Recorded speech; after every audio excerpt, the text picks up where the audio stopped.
Hello and welcome to my another mini vlog. আজও ল্যাবের কাজে ইউনিভার্সিটিতে যাচ্ছি। ওয়েদার এখন এতটা আনপ্রেডিক্টেবল যে আর বলো না, একবার বৃষ্টি তো আরেকবার রোদ। মানে এই অবস্থায় তো আরো বেরোতে ইচ্ছে করে না।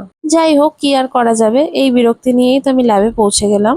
গিয়েই কাজ শুরু করে দিয়েছিলাম। এবার যতক্ষণ ওই ইনকিউবেশন টাইম ছিল ততক্ষণ একটু খেতে চলে গিয়েছিলাম। আর দেখো, ক্যাম্পাসে হাঁটছিলাম যখন কত জোরে হাওয়া দিচ্ছিল। মানে আর কিছু হোক না হোক, আমি কিন্তু এই সময়গুলো সব থেকে বেশি এনজয় করি। তারপরে তো সেই দিনের মতো মোটামুটি কাজ কমপ্লিট করে আমি চলে যাচ্ছিলাম পুজো দিতে মহাদেবের কাছে। যাচ্ছি এখন হাজরা 23 পল্লীতে। আসলে এই জায়গাতে প্রায়ই পুজো দিই।